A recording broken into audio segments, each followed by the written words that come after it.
யாரும் சொல்லாத காவியம் அத்தியாயம் 31. உலகத்திலேயே உயர்ந்த தானம் அன்னதானமோ அன்பு தானமோ இல்லை, நிதானம். அதுதான் மிகப்பெரிய தானம்.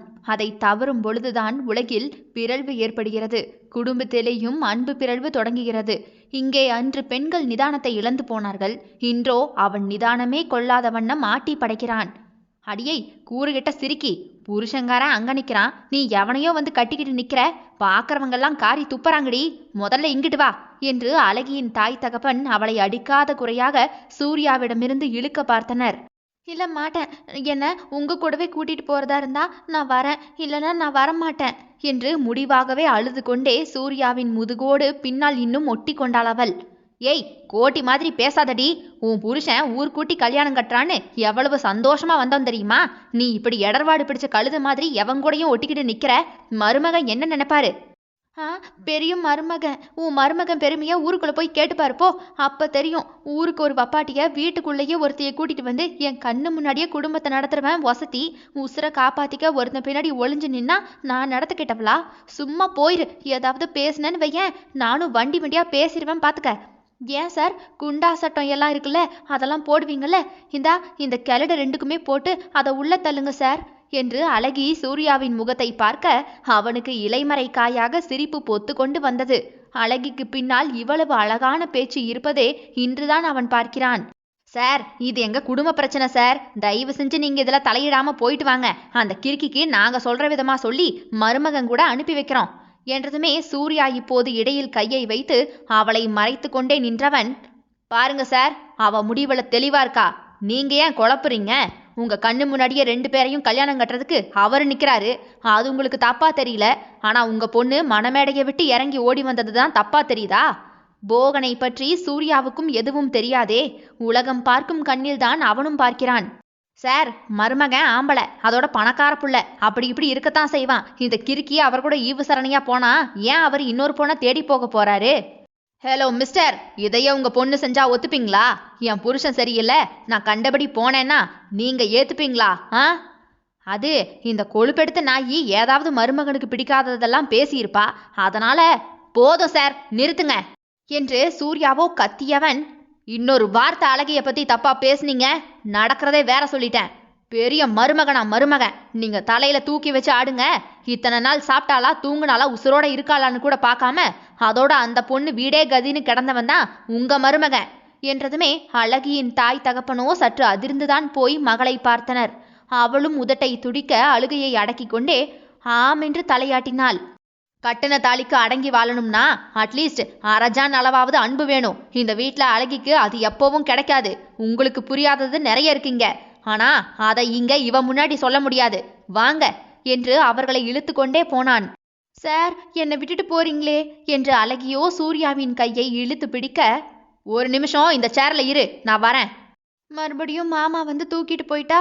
இனிமே வந்து தூக்கிட்டு போக மாட்டான். அவனுக்கு 7 மணிக்கு ஃப்ளைட், அப்பவே மலேசியா கிளம்பியிருப்பான். அப்பா போயிட்டாரா? பூதம் இனிமே எப்ப வருமோ, நல்ல வேலை நான் தப்பிச்சேன் என்று நிம்மதி பெருமூச்சு விட்டாள்.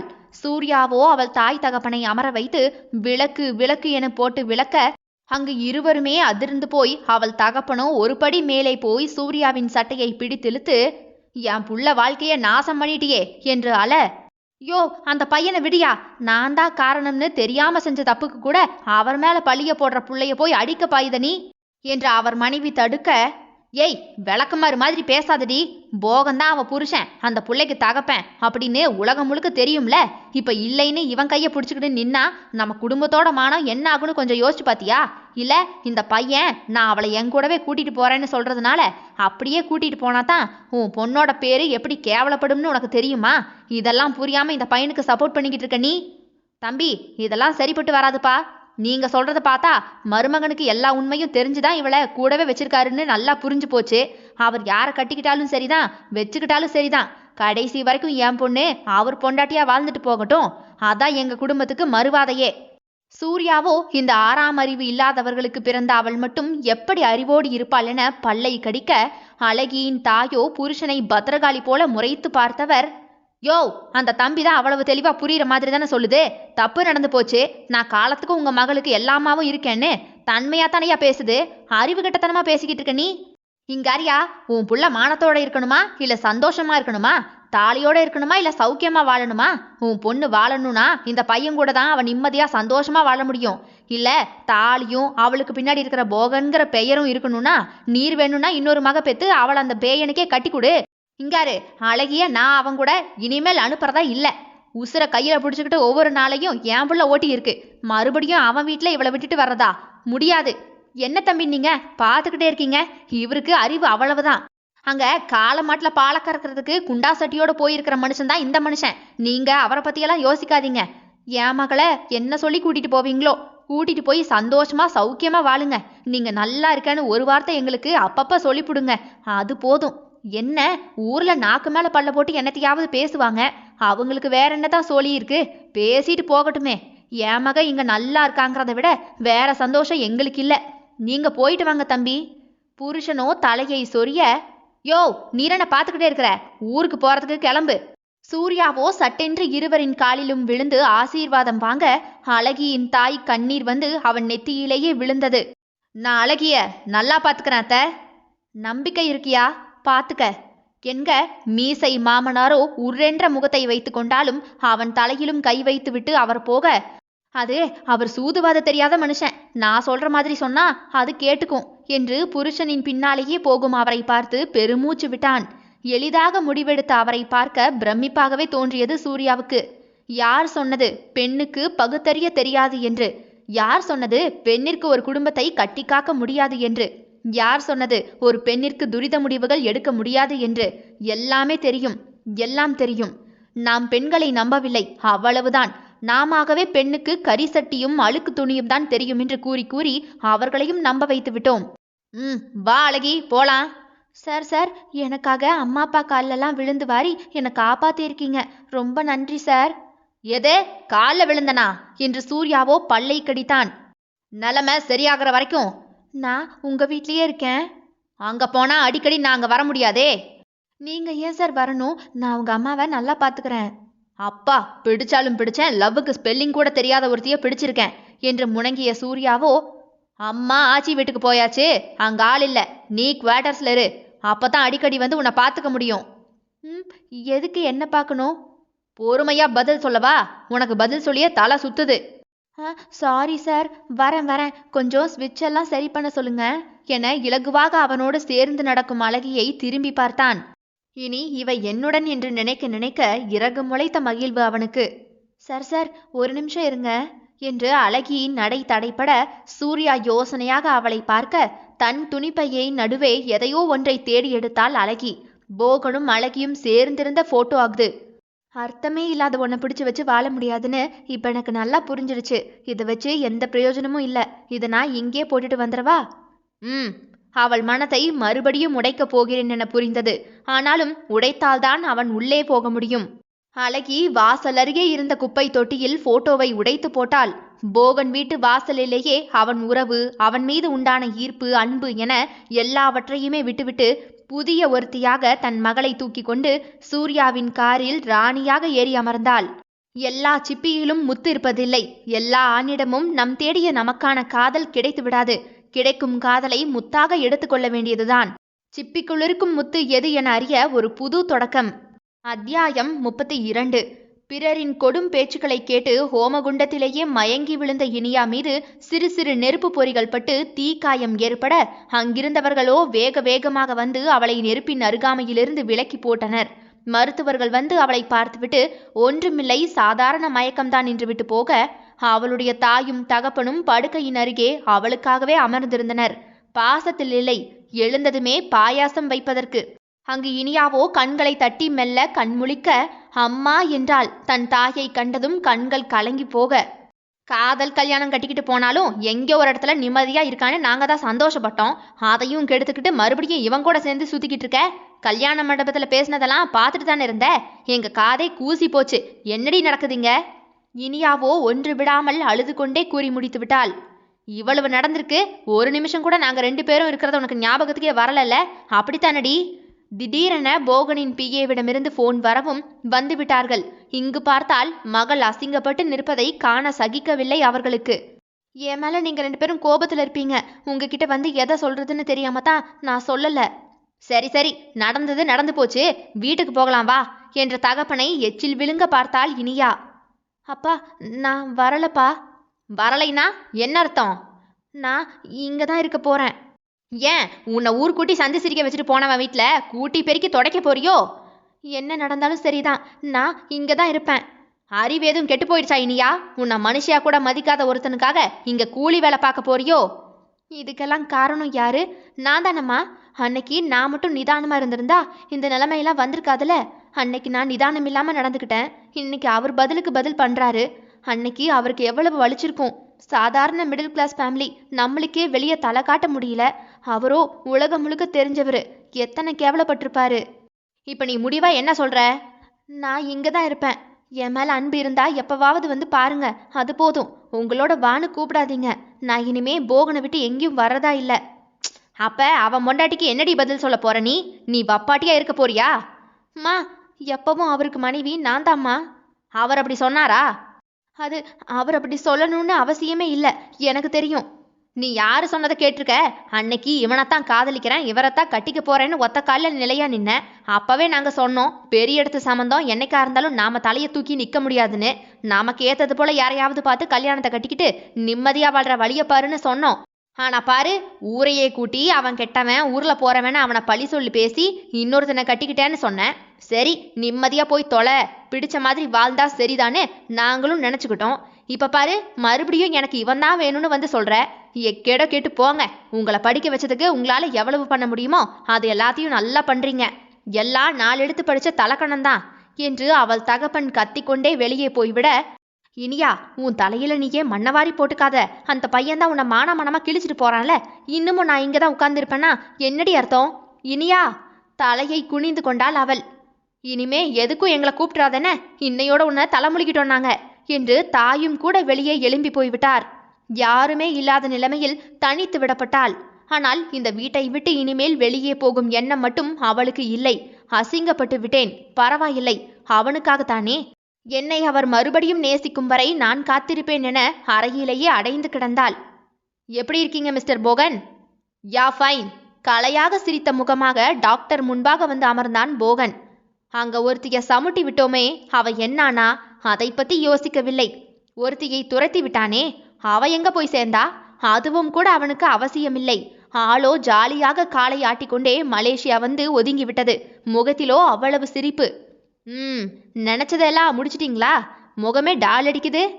Yes doctor. அடுத்தது என்ன பண்ண போறீங்க போகன் என்றதுமே போகனோ யோசனையாகவே மருத்துவரை பார்க்க, ஃப்ரெண்டா பேசலாமா போகன் என்று அவன் அருகே வந்து உட்கார்ந்தான் சூரிய பிரகாஷ். ஆமா, வலி தீண்டா சூடாமணியோட ஹீரோ தான் நம்ம சூரிய பிரகாஷ். யா, சொல்லுங்க பிரகாஷ். அடுத்து என்ன பண்ண போறீங்கன்னு கேட்ட கேள்விக்கு உடனே உங்களால பதில் சொல்ல முடியலையே, ஏன் போகன்? அடுத்து அப்படியே என் கரியரை பார்த்துட்டு போக வேண்டிதானே? தடுமாற்றமான பதில் வந்தது. கல்யாணம், குழந்தை இதெல்லாத்தையும் பத்தி யோசிக்கலையா? போகனோ தோலை உலுக்கினான். சரி, இனியாவுக்கு பதிலுக்கு பதில் செஞ்சிட்டீங்க. இனிமே அவ லைஃப்குள்ள நீங்க போக மாட்டீங்க, அப்படித்தானே? அவளுக்கும் எனக்கும் எதுவும் இல்லை. சரி, ஓகே. ஆனா அழகி உங்க மேல உயிரா இருக்கான்னு தெரியுது, ஏன் அவளை அவாய்ட் பண்றீங்க? போகனோ இப்போது அமைதியாகவே தலையை குனிந்தான். அந்த குழந்தைக்கு தகப்பன் நீங்க இல்லைங்கிறதுனாலயா? யாரோ கெடுத்த பொண்ணு நீங்க கல்யாணம் கட்டிக்க கூடாதுங்கிறதுனாலயா? சேச்சே, அப்படியெல்லாம் இல்லை. அவளுக்கு ஏத்தவன் நான் இல்லை. சரி, எப்படி சொல்றீங்க அத? அவ கூட எனக்கு செட் ஆகாது. அப்படி நீங்களே முத்திரை குத்திட்டீங்கன்னு சொல்லுங்க. உங்களுக்கு தேவை காதல், அதை அளவுக்கு அதிகமாக கொடுக்கறதுக்கு அழகியால முடியும். ஆனா அவளை உங்களால ஏத்துக்க முடியல, அது ஏன்? போகனோ ஜன்னல் வழியாக வெளியே பார்த்தான். சரி, ஏன்னு நான் காரணம் சொல்லவா Bogan? Because still you are love தி இனியா. அவளை இன்னும் நீங்க லவ் பண்றீங்க, ரைட்? அவ செஞ்சதெல்லாம் என்னால மறக்கவே முடியல. சரி சரி, மன்னிக்க முடியுமா? தெரியல. அவளை தவிர யாரையாவது ஏத்துக்க முடியுமா போகன்? கூட தான் வாழ முடியுமா? ஓப்பன் ஸ்டேட்மெண்ட் வேணும் போகன். No no. சரி, அவங்க வேற யாரையாவது கல்யாணம் கட்டிக்கிட்டா உங்களால பார்த்துக்கிட்டு சும்மா இருக்க முடியுமா? உடனே முடியாது என்று தலையாட்டினான். சிம்பிள், இவ்வளவுதான். யார் என்ன செஞ்சாலும், ஏன் நீங்களே வெறுத்தாலும் அதையும் தாண்டி அவங்கள காதலிக்கிறீங்க, அதான் உண்மை. சொல்லப்போனா உங்களை விட 100 மடங்கு அதிகமா என் மனைவியை நான் கொடுமைப்படுத்தியிருக்கேன், கஷ்டப்படுத்தியிருக்கேன். ஆனால் அதுக்கும் சேர்த்து காதலிச்சுக்கிட்டு தான் இருக்கேன். ஏன் தெரியுமா? நான் செஞ்சது எல்லாத்தையுமா அவன் மன்னிச்சிட்டா, மறந்துட்டா. அந்த மறதியும் மன்னிப்பும் வாழ்க்கையில் இல்லைன்னா இன்னைக்கு இந்த சூரிய பிரகாஷ் இல்லை. நான் ரொம்ப சந்தோஷமா வாழ முடியாது. பதிலுக்கு பதில் உங்க வலிக்கு வலி கொடுத்தாச்சு. ஒன்று அவங்க கூட நீங்க வாழணும், இல்லைன்னா அவங்கள விட்டுட்டு தனியா இன்னொரு வாழ்க்கைன்னு செட்டில் ஆகணும். இந்த 2 முடிவு தான் உங்களுக்கு இருக்கு. நீங்க எதை சூஸ் பண்ண போறீங்க? இப்படியே காலத்துக்கும் கிழக்கும் மேற்குமா இருக்கிறதா இருந்தா தோற்க போறது அவங்க இல்லை போகன், நீங்க தான். அவளை என்னால் மன்னிக்க முடியும், ஆனா எதையும் மறக்கிற அளவு நான் இல்லை. முதல்ல முழுசா மன்னிங்க, ஏத்துக்கங்க, அவங்கள அக்செப்ட் பண்ணுங்க. உங்க மேல அளவு கடந்த காதல் அவங்களுக்கு மட்டும்தான் வேணுங்கிற பொசசிவ். அதை மீறி நீங்க வேறொரு ஆளா இருக்கும் பொழுது உங்க மேல சந்தேகம் வர்றது, கோபம் வர்றது இதெல்லாம் இயல்புதான். நீங்க என்ன பண்ணியிருந்திருக்கணும் தெரியுமா? அவங்களுக்கு உங்களுடைய குணாதிசயங்களை பொறுமையா சொல்லி கொடுத்துருக்கணும். இதைத்தான் நானும் தெரிய வச்சிருக்கணும். ஸோ நீங்களும் அங்க தவறிட்டீங்க போகன். நீங்க தான் அங்க தவறு செஞ்சிருக்கீங்க, பாதிக்கு பாதி. புரிய வைக்கிறதெல்லாம் காதல் இல்ல பிரகாஷ். யா, பட் புரிய வைக்க முயற்சிக்காம உங்களை எப்படி அவங்க புரிய முடியும் போகன்? இப்ப என்னதான் சொல்ல வரீங்க பிரகாஷ்? கட்டையோ நொட்டையோ, கோபமோ எரிச்சலோ ஒரே வீட்டில் இருங்க, வெறுப்பு தானா குறையும். மன்னிக்க முடிஞ்சா உங்களால் அவங்கள ஏத்துக்கவும் முடியும். என்றவனின் அமைதியை பார்த்த சூர்யாவோ, விட்டு கொடுத்தல், சகிப்புத்தன்மை இதெல்லாம் ஆணுக்கும் இருக்கலாம், தப்பில்லை. உங்க வாழ்க்கைக்காக மீதி இருக்கிற காலத்துக்காக விட்டு கொடுத்து போகலாமே போகன். ட்ரை பண்றேன். இப்ப சொல்லுங்க, அடுத்த பிளான் என்ன? வீட்டுக்கு போறேன் என்ற போகனின் தோளை தட்டி கொடுத்த சூரிய பிரகாஷ், அழகியோட குழந்தை டிஎன்ஏ டெஸ்ட் எடுக்க தந்தீங்களே, என்னாச்சு? யா, நீங்க நினைச்சது சரிதான். அந்த கமிஷனர் சூர்யாவோட குழந்தை தான் அது. அவருக்கும் கண்டிப்பா தெரிஞ்சிருக்கும், அதான் கூட்டிட்டு போயிட்டார் போல. ஓ, பின்ன ஏன் உண்மையை மறைக்கிறான்? ஒருவேளை அவன் டபுள் கேம் விளையாடுறானோ?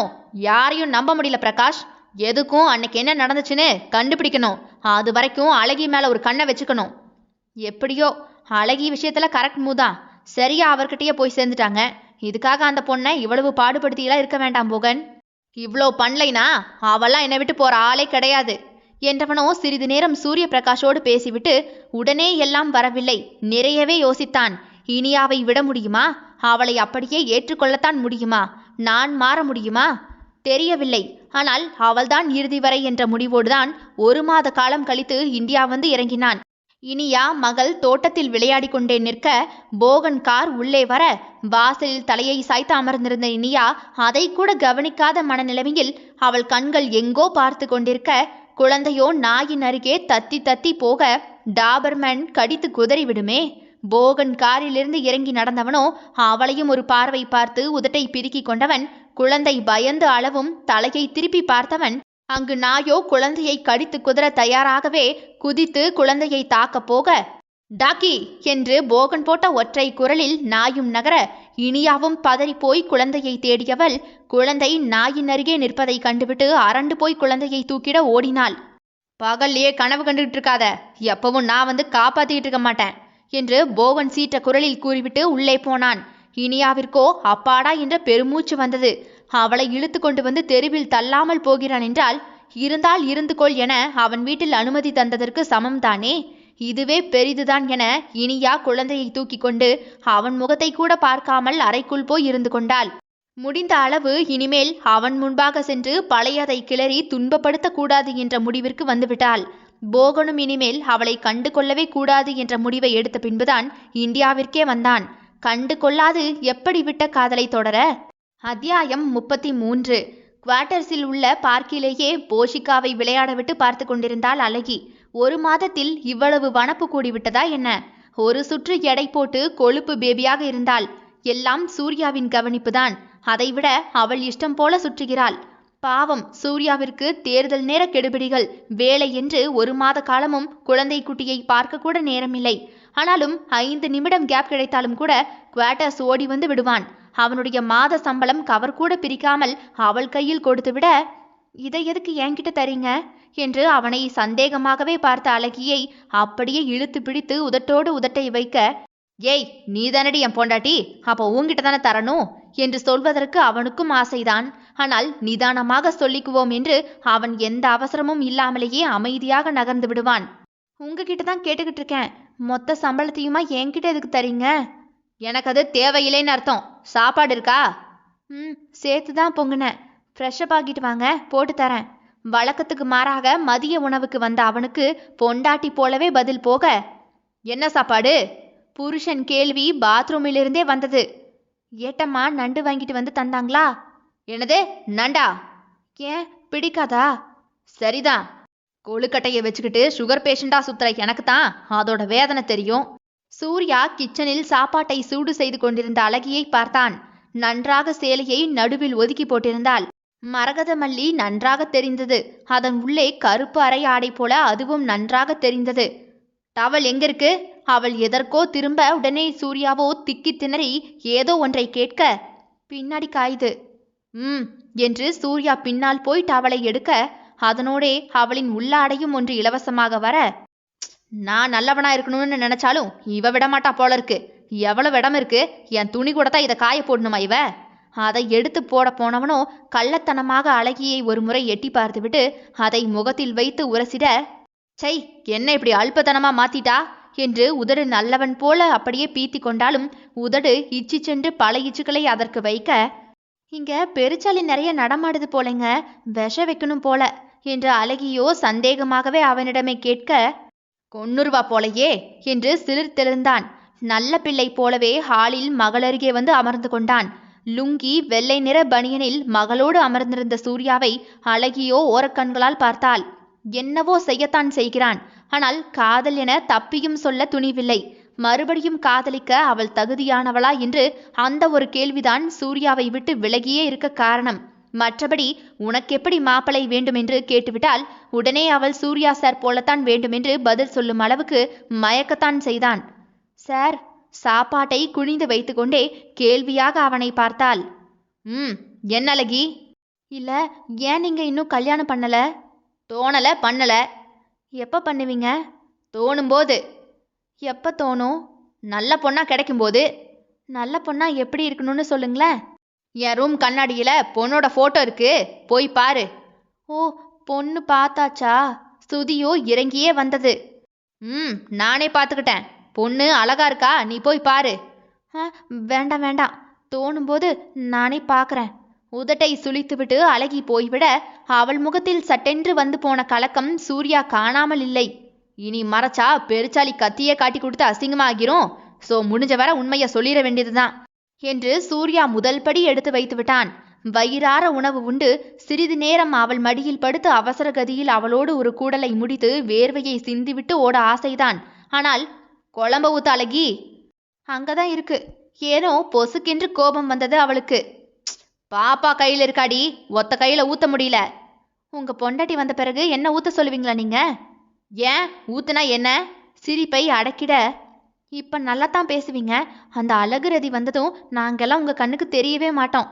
தரை அதிர நடந்து வந்து அழகியோ குழம்பை குளம் கட்ட அவன் தட்டிலேயே ஊற்ற, ரதியெல்லாம் வேண்டாங்க மேடம், முன்ன உள்ள ஒன்று போதும் என்று அவள் துடிதுடித்த இதழை பார்த்து கொண்டே நண்டை அவன் எடுத்து சாப்பிட இருவர் கண்களுமே ஒரு முறை தீண்டி மீண்டதுவோ. மாமா மாமான்னு என் வாழ்க்கையை தொலைச்சு புட்டனே, இனிமே என் வாழ்க்கை போச்சா? அவளுக்கு ஒரே குறிக்கோள், கல்யாணத்தை கட்டி ஜம்மென்று வாழ வேண்டும். போகம் கூட சிட்டிக்கு வந்தா மெரினா பீச் எல்லாம் பார்க்கலாம், மாமா எல்லாத்தையும் வாங்கி தருவாரு என குச்சி மிட்டாய்க்கு ஆசைப்பட்டு கல்யாணத்தை பண்ணி கையில் ஒரு குழந்தைக்கு மூக்கு துடைக்கும் நிலைமைக்கு ஆளானதுதான் மிச்சம். மெரினா எங்கிட்டு இருக்கென்றே தெரியாமல் வாழ்க்கை போச்சே என்ற ஒரே ஃபீலிங்கு. தாம்பத்தியம் எது என தெரியாமலேயே ஒரு பிள்ளை, புருஷன் கைப்பிடித்து சுற்றாமலேயே வாழ்க்கை முடிந்து முற்றும் போட்டாச்சு. தன்னை இவ்வளவு அன்பாகவும் அரவணைப்பாகவும் பார்த்து கொள்ளும் ஒருவன் கூட வேறு யாருடைய காதலனோ, நான் எல்லோருக்குமே பாரம்தானா என்ற கேள்விகள் அவள் கண்ணிலேயே தெரிந்தது. அழகி, 2 நாள் லீவு போட்டிருக்கேன், வேலைக்கு கிளம்பிக் கொண்டே கூறினான் அவன். அவனுக்கோ தாறுமாறான ஆசைகள்தான். மகள் வேறு தூங்குகிறாள், ஒரு வார்த்தை அவனை பிடித்திருக்கிறது என்று அவள் சொன்னால் போதும், விரதம் மொத்தத்தையுமே அவளிடமே கலைத்து விடுவான். இடை வேர்த்து நின்ற அழகியை பார்த்தே பருவம் வெடித்து சிதறியது.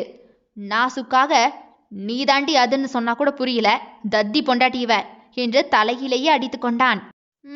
எதுக்கு லீவ் போடுறீங்க? வந்ததிலிருந்தே உன்னை எங்கேயும் கூட்டிட்டு போகலல்ல. என்னை ஏன் கூட்டிட்டு போகணும் என்று வெளியே சொன்னாலும், ஹை, நாங்க ஊர் சவர போறோமே என்று உள்ளம் துள்ளியது அவளுக்கு. உன்னண்ணா, உன்னை இல்ல, பாப்பாவ. ஓ, அப்ப அவளையே கூட்டிட்டு போங்க என்று உடனே சுதி போயிருச்சு. கூட்டிட்டு போகலாம் தான், பட் என்ன? பால் குடி நிப்பாட்டலல்ல, அன்னைக்கு நைட்டு வச்சு சமாளிக்கப்பட்ட கஷ்டம் எனக்கு தான் தெரியும் என்றதுமே அழகியோ நாக்கை கடித்து கொண்டே, அது அம்மா தான் கொடுக்க சொல்லி என்று இழுத்தாள். அவனோ கள்ளத்தனமாக லோடு வண்டியை சேலை மறைவில் பார்த்தான். அதான் நீ இல்லாம மகளை மட்டும் கூட்டிட்டு போக முடியாதுல, ரெடியா இருங்க, நைட்டு வந்துடுறேன். ம் அழகியோ வேக வேகமாகவே தலையாட்டினாள். போயிட்டு வரேன். தூங்கும் மகளுக்கு நச்சென்று முத்தத்தை வைத்துவிட்டு அழகியை பார்த்து கொண்டே கொடுத்தான்.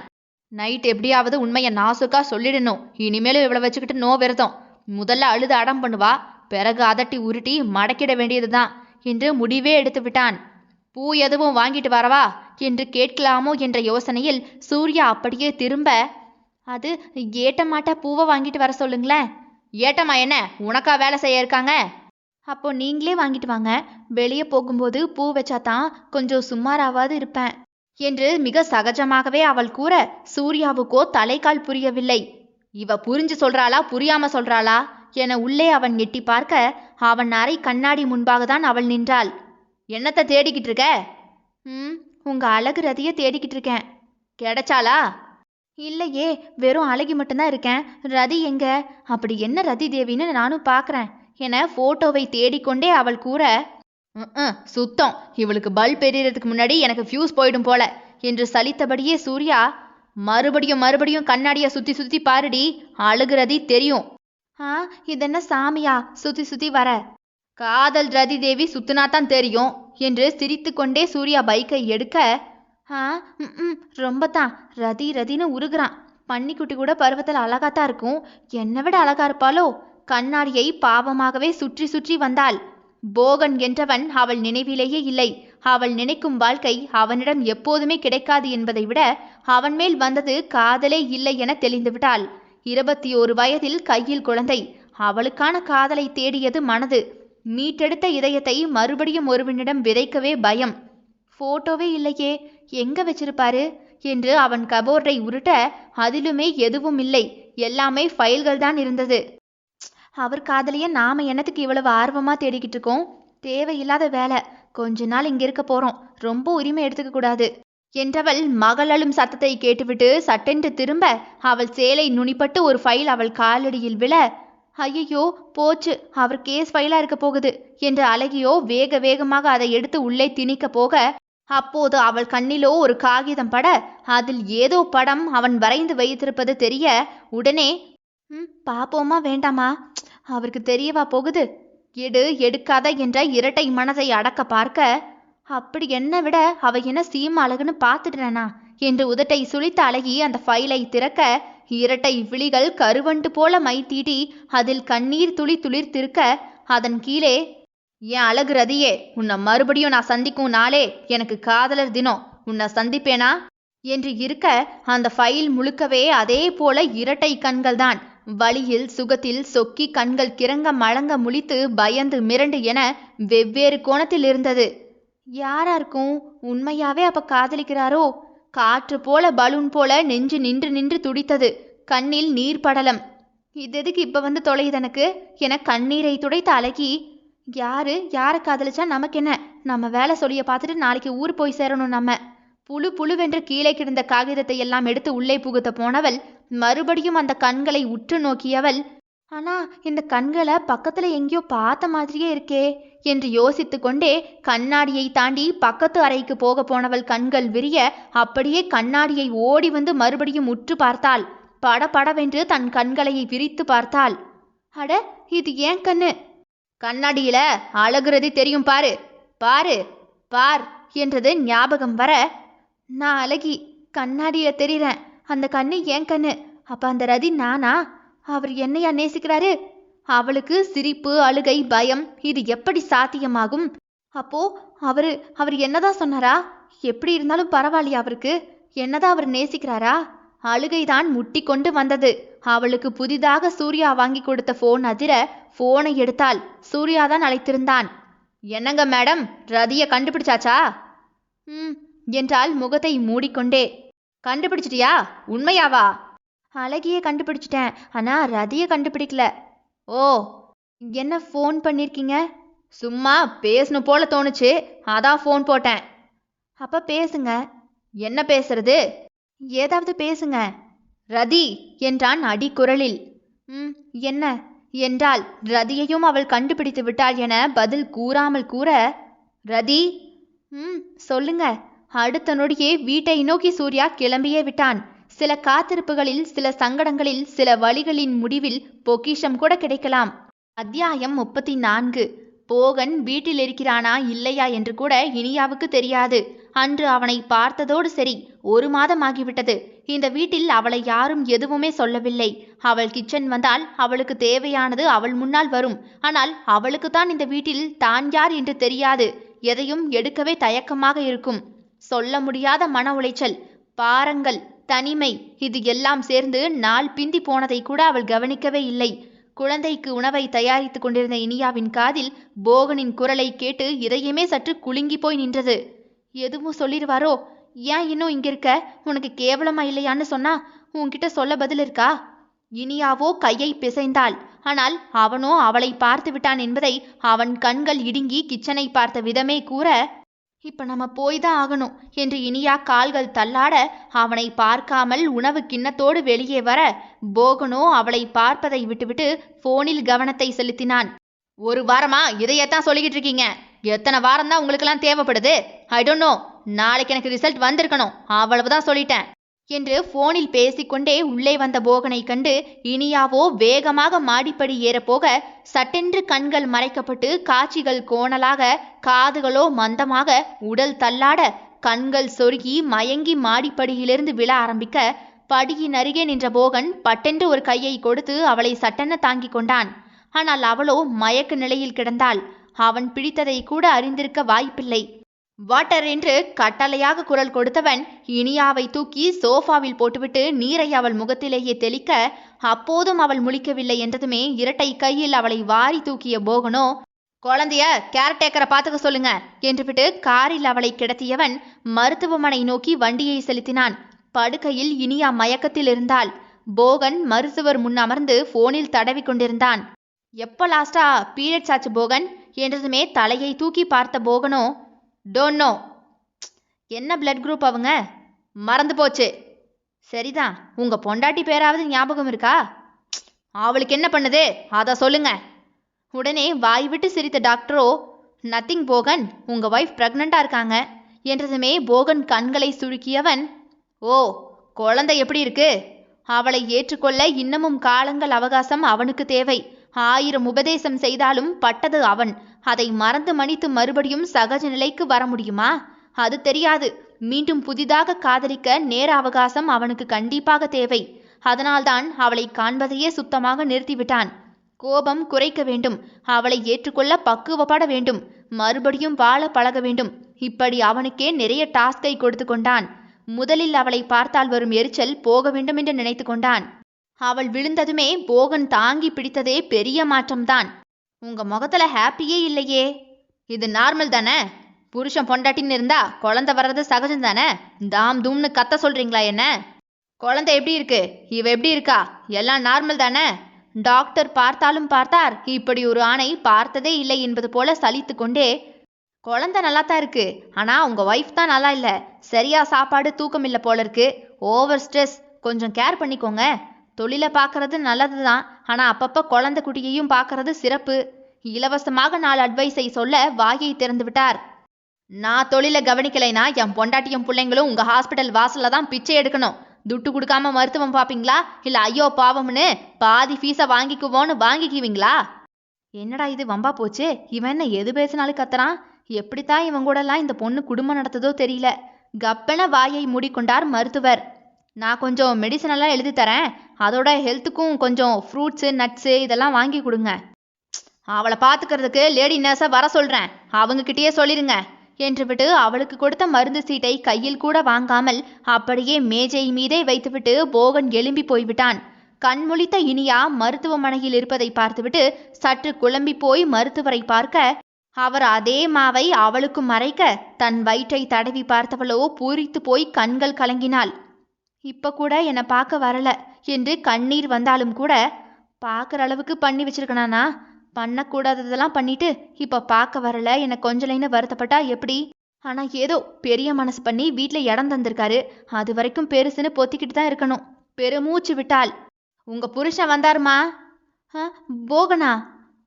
உங்க உடம்பு நிலைய சொல்லியிருக்கேன், நல்லா பாத்துக்கிறேன்னு சொல்லியிருக்காரு, கொஞ்சம் நீயும் கவனமா இருமா என்று மருத்துவர் கூறவுமே வறண்ட நிலத்தில் வாய்க்கால் ஓடியது போன்று இனியா முகத்திலோ பளீர் புன்னகை. போகன் வந்தாரா? அவரே என்ன கூட்டிட்டு வந்தாரா? கையில தூக்கிக்கிட்டு வந்தாரு. அப்போது இனியாவின் கண்களில் தெரிந்த அதீத ஆர்வத்தில் மருத்துவரோ அவன் நடந்து கொண்ட விதத்தை மறைத்துவிட, அப்பா, என் மேல இன்னும் கொஞ்சம் பாசம் இருக்கத்தான் செய்யுது, இது போதும், எப்படியாவது என்ன ஏத்துப்பார் அவரு. அந்த மன மகிழ்ச்சியோடு அவளுக்கு வந்து நின்ற காரில் ஒய்யாரமாகவே ஏறி அமர்ந்து வீட்டுக்கு போனாள். நான் அப்பாக போறேன் என கூறி போகன் ஆபீஸில் வேலை பார்க்கும் அத்தனை பேருக்குமே சம்பள உயர்வு வழங்கப்பட்டதாக காற்று வழி செய்தி இனியாவுக்கு வந்தது. அவளுக்கும் மகிழ்ச்சி. அப்பா குழந்தைய ஏத்துக்கிட்டாரே என்று நிம்மதியாக இருந்தது. வப்பாட்டி புள்ள உண்டானதுக்கு பார்ட்டி கொடுக்கிற முதலாளி இவராத்தான் இருப்பாரு, பொண்டாட்டிய விரட்டி விட்டுட்டு வப்பாட்டிய வச்சு கூத்தடிக்கிறாரு பாரு என்று காது பட பல பேச்சுக்கள் அவளுக்கு கேட்டது. கொண்டவனிடமே தன் காதலை புரிய வைக்க முடியவில்லை, வேறு யாரிடம் போய் தன் அவல நிலையை கூற? போகன் சேரில் தலையை சாய்த்து படுத்து கிடந்தான். நான் அப்பாக போறேன், ஐம் அ ஃபாதர், எனக்கு பாப்பா வரப்போகுது, ஐம் அ டாடி.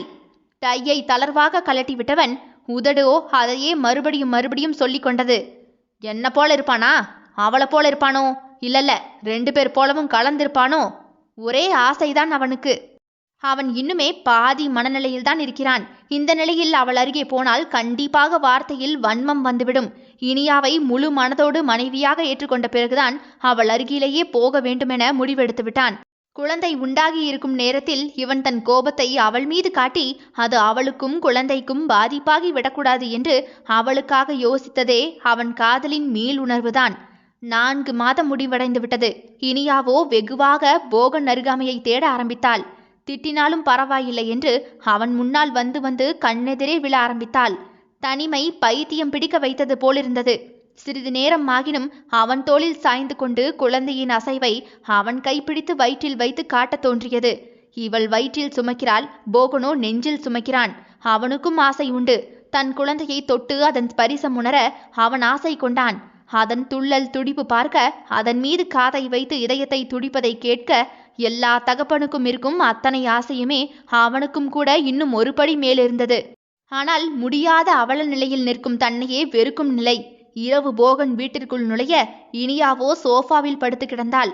அவள் பக்கத்தில் குழந்தை தூங்கிக் கொண்டிருந்தது. டிவி ஒரு பக்கம் ஓடிக்கொண்டிருந்தது. இனியா கண்களை மூடி அரை தூக்கத்தில் இருந்தாள். போகன் அமைதியாகவே வந்து அவளுக்கு எதிர் இருக்கையில் அமர்ந்தவன் அப்படியே அவள் முகத்தை பார்த்து கொண்டே இருந்தான். சிறுசிறுக்க விழும் இனியா இல்லை. எதற்கெடுத்தாலும் சந்தேகப்பட்டு குத்தி பேசும் இனியா இப்போதில்லை.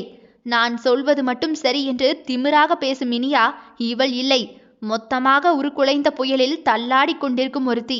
முகத்தில் கர்வம் இல்லை, கலக்கம், வலி, காதலை தேடி கலைத்த சோர்வு.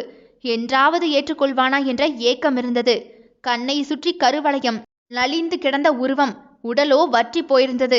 தானாக அவனுக்கு பெருமூச்சு வர வைத்தது அவளின் தோற்றம். பதிலுக்கு பதில் செய்து முடித்து விட்டான். அந்த புத்தகத்தை மூடி வைத்துவிட்டு பரன்மேல் போட்டும் விட்டான்.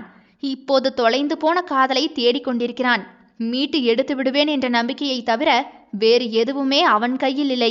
சட்டென இனியாவோ மெல்ல கண்களை திறந்து பார்க்க போகன் ஷூவை கலட்டுவது போன்றே கீழே குனிந்து கொண்டான். ஐயோ, இவரெப்ப வந்தாரு? என்னை இனியாவோ படபடத்து போய் எழும்பி வேகமாக குழந்தையை தூக்கி கொண்டு அறைக்குள் ஓடுவதற்கு துரிதப்பட, நைட் எங்கேயோ போகணும்னு சொன்னியா? பிஏ சொன்னா என்றான் கரடு முரடான குரலில். அவள் நடையோ தடைப்பட்டது. இல்லையேங்க. அப்ப நான் போய் சொல்றனா இல்ல பிஏ போய் சொல்றானா? ஏதோ வாக்கிங் போகணும்னு சொன்னியா? கிளம்பு, போயிட்டு வந்துடலாம் என்றவனின் பேச்சுக்கு குழந்தை போல இனியா முழித்தாள். என்னையாவான்னு கூப்பிடுறாரு? அவர் கூட என்னையா கூட்டிட்டு போறேன்னு சொல்றாரு? நான் கனவெதும் காண்றனோ? அவள் அடைந்த படபடப்புக்கு சொல்லி மாளாத அளவு ஒரு ஆர்வம். என்ன, சீக்கிரமா ரெடியாகி வா, இப்பதான் ரோடு ஃப்ரீயா இருக்கும். 10 செகண்டுங்க, வந்துடுறேன். தீபாவளிக்கு முந்தைய நாள் துணி எடுக்கும் ஏழை குழந்தையின் ஆரவாரம் அஃது. இனியாவோ குடுகுடுவென்று ஓடினாள். அவள் போவதை பார்த்து கொண்டே இருந்தான் போகன். நான் அன்பை கொட்டி கொட்டி கொடுத்தபோது உதாசீனம் பண்ணிவிட்டு இப்போது எச்ச சொச்ச அன்புக்கு ஏங்கி ஓடுகிறாயே என்று போகனுக்கு கூட சற்று கலங்கத்தான் செய்தது. அவன் போன் அதிர அதை எடுத்தான். சார், அன்னைக்கு கல்யாண மண்டபத்தில் நடந்த எல்லாமே வீடியோவா கிடைச்சிருக்கு. உங்க போனுக்கு அனுப்பி விட்டுருக்கேன் சார். ஓ குட், பார்க்குறேன்.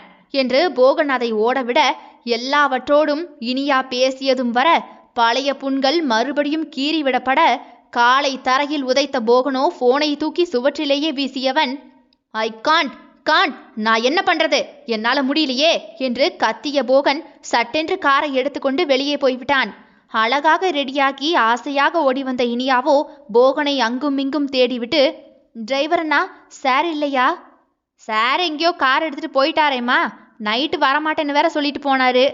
ஓ என்றவள் கண்ணில் அங்கு போகன் போன் உடைந்து கிடப்பது பட இனியா குரல் வேறு கேட்டுக்கொண்டிருக்க அதை ஓடிப்போய் எடுத்து பார்த்தாள். அதில் அவள்தான். உதடு துடித்து அழுகை பீரிட்டு வந்தது. Sorry Bogan, sorry. எனக்கு குறுகிய கால வலிதான், ஆனா உங்களுக்கு வாழ்க்கை முழுக்க முழுக்க வலிக்க வச்சுட்டேன்ல. நான் என்ன பண்ணுனா மன்னிப்பீங்க. எனக்கு சுத்தமா சத்தியமா புரியல. எனக்கு தெரியல போகன். தன்னை ஏற்றுக்கொள்ள முடியாது வழியில் துடிக்கும் அவனை பார்க்கவே முடியவில்லை இவளால். இனியாவுக்கு நிற்காமல் கண்ணீர் வந்து கொண்டே இருந்தது. அப்படியே ஏணிப்படியில் அமர்ந்து காதலுக்காக கண்ணீரைத்தான் வடிக்க முடிந்தது. மழை காலத்தில் நீரின் அருமையும் அன்பு காலத்தில் அன்பின் அருமையும் தெரிவதில்லை போல. இரண்டுமே வற்றி வறண்ட பின்புதான் ஒரு சொட்டு அன்பையும் நீரையும் தேடி தேடி மனிதன் ஓடிக்கொண்டே இருக்கிறான். அத்தியாயம் 35. சூர்யாவோ மூச்சு முட்ட வந்து கதவின் அருகே நின்றான். அம்மோ, அம்மா எங்க? லுல்ல என்று போஷி அவன் அறையை கை காட்ட ஷுவை பக்கத்துக்கு ஒன்றாக கலட்டி வீசிவிட்டு உள்ளே ஓட அதற்குள் அவன் போன் வேறு அதிர, லவ் கூட ரசிச்சு பண்ண முடியலடா சாமி என்று முணங்கிக் கொண்டே காதில் வைத்து பேசிக்கொண்டே அப்படியே அந்த இருட்டு அறையின் உள்ளே நுழைய கண்களை இருட்டில் அலைய விட அவன் முதுகு பக்கமாக மூச்சு சத்தத்தை கேட்டுவிட்டு சூர்யா திரும்ப அழகி முத்து கொலுசு சினுங்க ஓடி மறைய கம்பீர சிரிப்பு அவன் இதழில் எங்கும். ஓகே ஓகே, நைட்டு வந்து பார்க்கறேன்.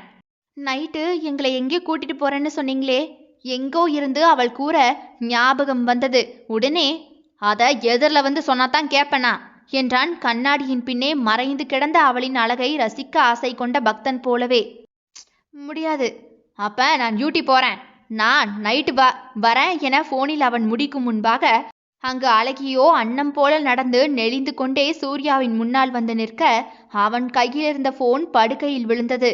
தாவி அவளை தூக்கி தலைமேல் சுற்றியவன், ரதி என்று கரகரப்பான குரலில் அவளை அண்ணாந்து பார்க்க, அது விடுங்க என்று அவன் முகம் பார்க்க முடியாமல் அவள் தடுமாற, எப்பன்னு காத்திருந்தேன் ரதி, இப்ப என் கையில நீ.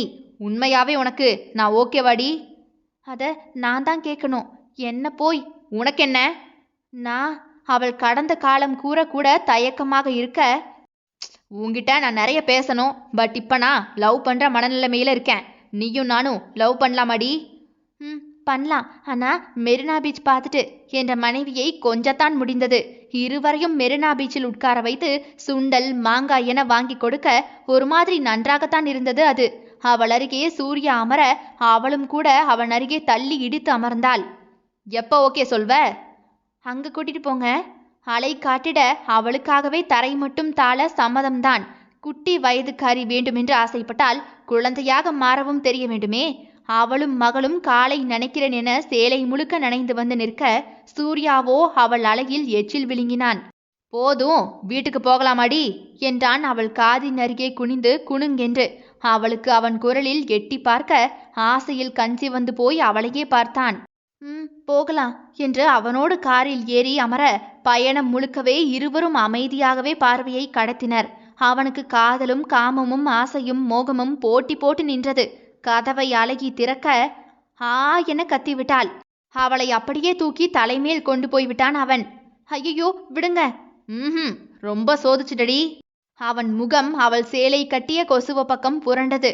நிறைய காதல், நிறைய ஆசை, நிறைய தேவையெல்லாம் அவனை பாடாய்படுத்த அழகியின் பின்னழகை அவன் முரட்டு விரல்கள் பிடித்த விதமே அவளுக்கு ஐயோ என்றாகி போனது. இறக்கி விடுங்க. அவளுக்கோ பேச நிறைய உண்டு, அவனுக்கும் உண்டுதான். ஆனால் இப்படி ஒட்டி இருக்கும் பொழுதே எதை பேச, எதை தின்றால் பித்தம் தெளியும் நிலையில் அவனுடையது பல வருட விரதம். அவள் நினைவிலேயே தலையணை கதறி இருக்க அவளே தனிந்து வந்தது பேயாக உணர்வை கிளறிவிட்டது. அவளின் மனமோ அக்தரும் ஜவ்வாதும் குலைத்த மனம் போலவே ஆணங்கத்தை எரித்து விட்டது. அவன் உதடு தானாக அவள் நாவியை தேடி போய்விட ஆ என்றவளின் ஈனஸ்வர குரலில் எத்தனை கோடி சுகம். நச்சென்று முத்தம் நாபிக்கமலம் வாங்க அவள் விரலோ தானாக சூர்யாவின் உச்சிமுடியை இழுத்து வெளியே தள்ள பார்க்க இன்னொரு கைகளோ அவன் முதுகை நாபியோடு சேர்த்து அமுக்க வேண்டும் வேண்டாம் மனநிலை அறிந்த சூர்யாவோ மெல்ல மெல்ல அவளை கீழிறக்க அவள் மேடு ரெண்டுமே அவன் உதட்டை இடித்து கொண்டே நிற்க அண்ணாந்து பார்த்தான் அவளை. அவளோ முகத்தை திருப்ப அவன் உதடு அழுத்தி அமுத சுரபி மீது இச்சென்று பதிய அந்த இருட்டு அறை சல்லாபத்தேருக்கு சத்தமில்லாமல் இடம் கொடுத்துவிட எத்தனையோ தீராத பிரச்சனை இருந்தாலும் இருவர் காதல் மட்டுமே அங்கே பல பாடம் பேச மெல்ல அவன் வாயை திறந்து அவள் ஒற்றை தாமரையை அப்படியே பிடித்துவிட ஆ என்று எடுத்ததுமே ஹை ஸ்பீடில் போகும் சூர்யாவை கண்டு பயம் அச்சம் என்று அழகியோ மிரண்டே விட்டாள். இன்னும் சம்மதம் கூட சொல்லலையே என்று அவள் யோசிக்க அவன்தான் அவள் ஒரு பார்வை தந்தால் போதுமே தின்று ஏப்பம் விட்டு விடுவான் என்ற நிலைமையில் அல்லவா காய்ந்து போய் கிடக்கிறான். காணாத கழுதை போலவே துள்ளினான். அவள் பழத்தை அணிலாக கடிக்க அதற்கு பிறகு அழகியின் ஆறறிவுமே காதலுக்கு சரணாகதி அடைந்து போக கண்கள் இருவருக்கும் தானாக மூடிக்கொண்டது. படுக்கை மீதே அவளை கிடத்தி அவள் மீதே இவன் கிடக்க உருண்டான். அவளை கட்டி கொண்டான். அவளோ சினுங்க அழகி நகர நகர அவன் பாரம் போட்டு அழுத்தி கொண்டான். அங்கு உதடும் பேச கைகள் இடைகள் கால்கள் என்று எல்லாமே பேச அவள் கால்களோ தானாகவே சூர்யா காலோடு உரசி சம்மதத்தை கூற அவன் கைகளோ இடைவிட்டு நகர்ந்து மேலே போக அவள் சம்மதம் தெரிவித்த பிறகு அவன் விடுவானா? அழகி எப்படியெல்லாம் தன் கணவன் கெஞ்ச வேண்டும் கொஞ்ச வேண்டும் என்று எதிர்பார்த்தாலோ அதே போல கெஞ்சினான் கொஞ்சினான். காதலில் சரணடைந்து விட்டான். அது ஒரே ஒரு தடவை தான். அம்மா அப்பா கல்யாணத்துக்கு அனுமதி தந்த பிறகுதான் மற்றதெல்லாம் என்றவளை எங்கே அவன் பேச விட்டான். அப்படியே நாவோடு நாவை இழுத்து வைத்து விளையாடவே ஆரம்பித்து விட்டான். இருவரும் காலம் மறந்து உச்சக்கட்ட ஆசையில் பாம்பாக பின்னினர். வேண்டும் வேண்டாம் என்ற ஆசையில் அவள் வேண்டாம் வேண்டாம் ஜஸ்ட் தொட்டு பார்க்கறேன்டி. காதலை சொல்லும் முன்பாகவே அவனின் துரித வேகம் பீதியாகிவிட்டது அழகியை. என்ன என்றான் அவளின் முகத்தை பார்த்து. இல்ல ஏன் இவ்வளவு அவசரம்? அது நிதானமா சொன்னா புரியும். பட் நிதானம் இப்ப இல்லடி. என்ன நம்புறியா? இல்லைன்னு நீ சொன்னா அடுத்த நிமிஷம் நான் வெளியே போயிடுறேன் என்றவனோ ஆடையை அகட்ட அவள் போட்ட தடையை அவளே விலக்கிவிட்டாள். கண்களை மூடிக்கொண்டு உதட்டை கடித்து கொண்டே தலையணையை பிடித்தபடியே அழகி கிடக்க சட்டென்று அவள் கை இரண்டை எடுத்து தன் முதுகில் ஒன்றையும் தன் பிடரியில் ஒன்றையும் கொடுத்த சூர்யாவோ ரொம்ப இல்ல அது மட்டும் லைட்டா சரியா அவள் காதில் கேட்க உங்க மேல நம்பிக்கை இருக்கிறதுனால தான் நீங்க இப்படி ஏன் மேல இருக்கீங்க. எந்த நிலைமையிலையும் என்னை நீங்க விட மாட்டீங்க என்றவள் விரலோ அவன் பிடரியை பற்றி இழுக்க ரதி I love you so much என்று இச்சிச்சென்று உதட்டை கடித்து முத்தம் வைத்தான். இருவருக்குமே அரைகுறை சுகம்தான். ஆனால் உயிர் போனது. ஆ என்று துடித்தாள் உரசலிக்கே. என்னடி என்றான். அனுபவித்து வாங்கும் சுகம் இது அல்லவா? கண் கலங்கியது அவளுக்கு. அவன் காதோரம் ஏதேதோ உளறி கொட்டி கொண்டிருந்தாள். என்ன அன்னைக்கு அன்னைக்கு அவள் கழுத்து வளைவில் செத்து கொண்டு கிடந்தான். அதற்கு மேல் முடியாமல் அவளோடு ஒன்றாக கலந்து விட்டான். அவளோ ஆவென்று தானாகவே அவள் கால்கள் அவன் இடையை சுற்றி வளைத்து கிடுக்குப்பிடி போட்டு கொண்டது. மாட்டேன்னு சொன்னீங்களே. பட் முடியல என்றபடி காலால் 2 ஆடையையும் நகட்டி மொத்த ஆடையாக அவன் மாறி நச்சென்று அவளோடு கலக்க அவள் அந்த இருட்டில் வேர்த்து போய் சூர்யாவின் முகத்தை பார்த்தாள். அவனே அவளுக்கு சொல்லி சொல்லி கொடுக்க அன்றைய இரவும் கூட இப்படித்தானே முணுமுணுத்தான். அவளின் உள்ளே சுருக்கென்று தைக்கும் வழி அந்த கேள்வியை புறம் தள்ள ஆசையாக அசையும் சூர்யாவை பார்த்து கொண்டே உடலை பரிமாறினாள். இங்கடி இப்படி என்று நிறைய தேவைப்பட்டது அவனுக்கு. சலிக்காமல் உடும்பாக ஒட்டினான். எல்லாம் முடிந்து காதல் கடலில் இருவருமே கரை சேர்ந்து love you Rati, thanks D thanks என்று இச்சு சென்று அவள் நாபியிலேயே வைக்க அவளோ முணங்கிக் கொண்டே அவள் நீல கூந்தல் மார்பை மறைக்க கட்டிலில் அழகி மல்லாக்க கிடக்க சூர்யாவோ அவள் வயிற்றில் முகத்தை புதைத்து கிடந்தான். மோகம் மறுபட்டு அவளோ அன்றைய இரவு நடந்த கூடலையும் இதையும் சேர்த்து சேர்த்து பார்த்தாள். எதுவுமே மாறியது போலவே இல்லை. ரதி ரதி என்று அவள் பெண்மை மேட்டில் 1000 முத்தங்கள் அன்றும் கொடுத்தான் இன்றும் கொடுத்தான். ரதி ரதி அழகியோ தலையை பிடித்து கொள்ள சூர்யா போன் அதிர அதை எடுத்து பார்க்க போகன். அழகியோ பதறிப்போய் அதை நகட்டி தூர போட போக போனோ ஆனாகிவிட்டது. ஏண்டா எவன் பிள்ளைக்கு எவன்டா தகப்பேன்? அன்னைக்கு கல்யாண மண்டபத்துல அழகியோட இருந்தது நீதானே? பழி ஏமலையாடா? உன் புள்ள DNA டெஸ்ட் வந்துருச்சு. ஒழுங்கா அழகிக்கிட்ட உண்மையை சொல்லி அவளை கல்யாணம் பண்ணிக்க இல்லைன்னு வெய்யே, கமிஷனர் எல்லாம் நான் பார்க்க மாட்டேன். உன்னை உண்டிலேன்னு ஆக்கிடுவேன். நீ பெரிய கமிஷனர் ஆச்சே, ஆதாரமெல்லாம் கேட்பியே.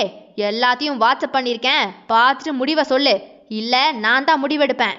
அழகியோ அதிர்ந்து போய் தானாகவே, மாமா என்க. நீயா?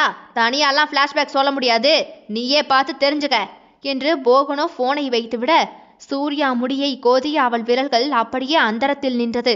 அவள் வாட்ஸ்அப்பை திறந்து பார்க்க, அன்று திருமண மண்டபத்தில் யாரோ இரவு நேர நட்சத்திரங்களை எல்லாம் வீடியோ எடுத்த கிளிப்பிங்கில் அழகியின் அறை துல்லியமாகவே பதிவாகி இருந்தது. அதில் சூர்யா உள்ளே போவதும், போகன் வாசல் வரை வந்துவிட்டு கரண்ட் கட்டாகவும் திரும்பி நடப்பதும், உள்ளிருந்து சூர்யா அவளை தூக்கி கொண்டு கதவை அடைப்பதும் எல்லாமே தெல்ல தெளிவாக பதிவாகி இருக்க, உலகமே இருண்டு போய் அழகி அந்த போனை கீழே போட, இதே உன்னோட டிஎன்ஏ ரிசல்ட், அவ குழந்தை உன் பிள்ளைங்கிறதுக்கு ஆதாரம் என்று போகனின் வாய்ஸ் நோட் அனுப்பி இருக்க, என்ன பிளான் பண்ணி கெடுத்த இவர்கிட்டயா என் மனசை பறி கொடுத்தேன்? அவனை அப்படியே தள்ளிவிடக்கூட வலுவில்லாமல் தன் நிர்வாண உடலை கூசி குறுகி போக அழகி பார்த்தாள். தொடரும். இதனுடைய அடுத்த அத்தியாயங்கள் நாளை இரவு 7 மணிக்கு வந்துடும். கேட்க தவறாதீர்கள் மக்களே. யாரும் சொல்லாத காவியம். விடை பெறுகிறேன். நான் உங்கள் ஆர்ஜே தியா.